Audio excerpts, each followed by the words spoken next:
Bienvenidos a su clase de matemática. Quinto grado. Tomamos decisiones a partir de medidas estadísticas para una convivencia armónica. Primera parte. Experiencia de aprendizaje 5. Actividad matemática 1. Propósito de aprendizaje. Competencia. Resolver problemas de gestión de datos e incertidumbre. Ahora vamos a aprender a tomar decisiones haciendo uso de las medidas estadísticas para promover una convivencia armónica, sin discriminación. Situación significativa. Reflexionamos. Dialoga con tu familia sobre la diversidad en el país y la igualdad de oportunidades al tomar decisiones para contribuir al buen vivir. Te presentamos la siguiente situación.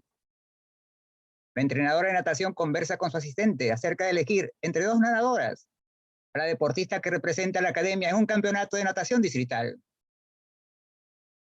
Entrenadora, en las pruebas de las dos nadadoras, ¿quién tiene menor promedio de tiempo en 50 metros libres? Asistente, ambas tienen igual promedio. Entrenadora, ¿y ahora por cuál nos decidimos? Asistente, como ambas tienen el mismo tiempo promedio en sus pruebas, podemos elegir a Julia, que es más alta. Creo que su rendimiento será mejor. Entrenadora, veamos sus pruebas de 50 metros libres en la tabla de puntuaciones. Aquí tenemos los tiempos, para Elena y para Julia. Según la situación y tabla mostrada, ¿cómo es el tiempo de cada deportista respecto al valor promedio? ¿Cuál deportista debe ser elegida? Nuestras preguntas retadoras. Comprendemos la situación. ¿Cómo elegir a la deportista que representará a la academia? Tomamos como primer criterio la media, y en caso de empate, analizamos sus resultados con las medidas de dispersión. ¿Qué medidas estadísticas nos ayudarán a resolver la situación? La media, el rango, la varianza y la desviación estándar. ¿Será correcto que elijamos a Julia por sus características físicas, como la estatura? Es incorrecto. Para el caso de la natación, es un criterio no objetivo. No es requisito para ser un buen nadador. ¿Qué datos se presentan en la situación? Los tiempos de registro para Elena y Julia luego de 7 intentos. ¿Qué nos piden hallar las preguntas? Encontrar el tiempo promedio que emplean y elegir a la mejor nadadora, según estos resultados. ¿Tenemos información suficiente para responder las interrogantes? Sí, hay información suficiente. Diseñamos un plan o estrategia. Obtenemos el promedio de cada nadadora y en caso de igualdad en la media, empleamos la desviación típica para tomar la decisión correcta.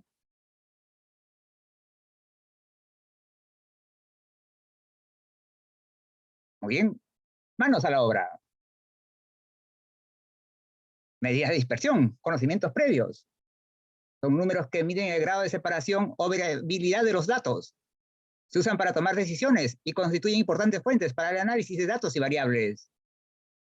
Recordemos las medidas más usadas: el rango recorrido, la desviación media, la varianza y la desviación estándar o típica.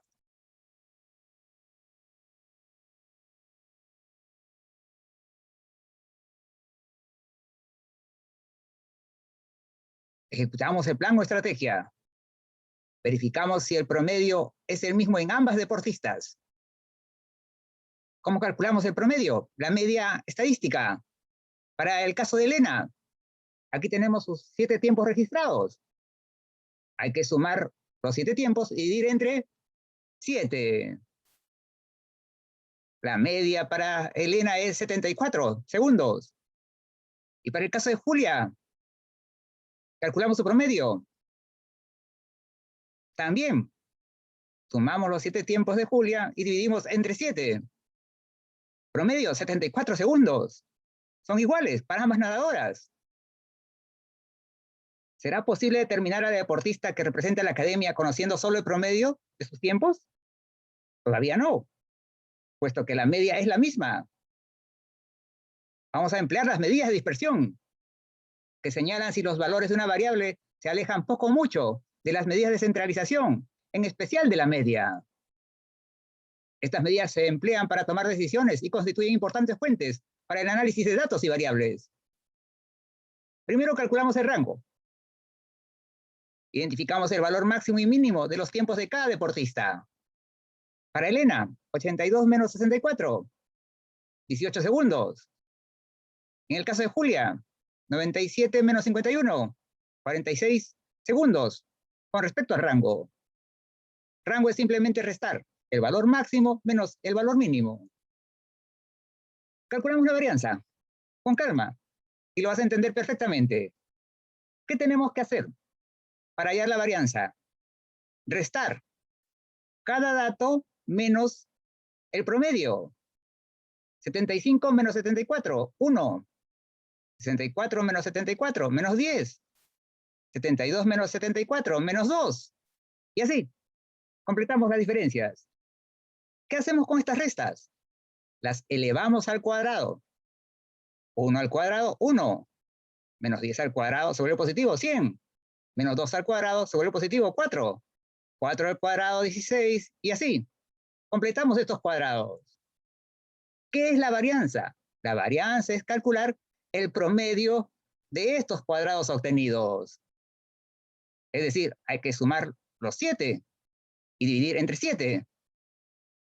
Varianza, para el caso de Elena, es igual a 30. Te volvemos a explicar, pero ahora en la situación de Julia. ¿Cómo encontramos la varianza? ¿Qué teníamos que hacer? Restar cada valor de la variable menos el promedio. 52 menos 74 menos 22. ¿Y después qué hacíamos? Elevábamos al cuadrado, ¿te acuerdas? Segundo tiempo, 51 menos 74 menos 23. Ya tenemos la diferencia. ¿Qué hay que hacer? Elevar al cuadrado. 97 menos 74, 23. Elevamos al cuadrado. 95 menos 74, 21. Y elevamos al cuadrado. Luego de tener los cuadrados de todas las diferencias, calculamos su promedio. Eso es la varianza. Sumar todos los cuadrados obtenidos y dividir entre 7, en este caso. Varianza. Para el caso de Julia, 379,43 aproximadamente. Y la desviación estándar o típica para cada deportista, ¿cómo se obtiene? Sencillamente sacando raíz cuadrada a la varianza. En la situación de Elena, raíz cuadrada de 30, aproximadamente a centésimos, 5,48 segundos. Para el caso de Julia, desviación estándar, raíz cuadrada de 379,43, aproximadamente 19,48 segundos. Al comparar dos o más conjuntos de datos, mientras menor es la desviación estándar o la varianza, se dice que su comportamiento es más homogéneo o regular que los otros. Muy importante. Respondemos ahora sí las preguntas de la situación. ¿Cómo es el tiempo de cada deportista respecto al valor promedio? Es igual para ambas nadadoras, 74 segundos.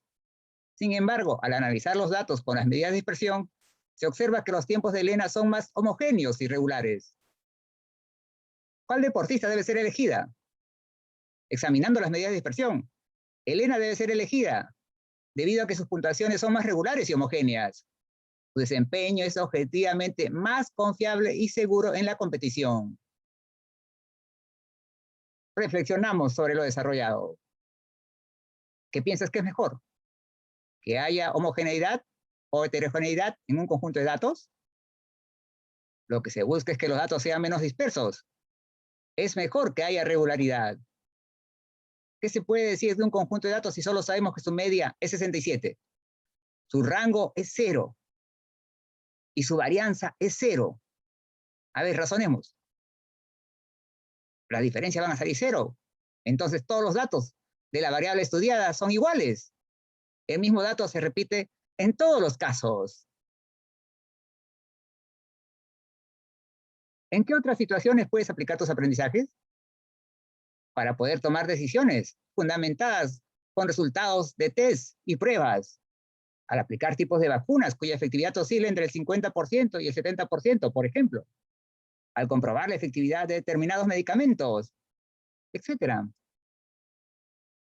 ¿De qué manera ayudaron las medidas estadísticas a tomar decisiones? Ayudaron a decidir qué grupo de datos se encuentran menos dispersos con respecto a la media estadística. ¿Hubiera sido correcto elegir a la deportista por sus características físicas como la estatura? Es incorrecto. Este prejuicio, ¿por qué? Las competencias de natación dependen de los tiempos conseguidos, nunca de la estatura. ¿Qué derechos se hubieran vulnerado al elegir a la deportista por sus características físicas?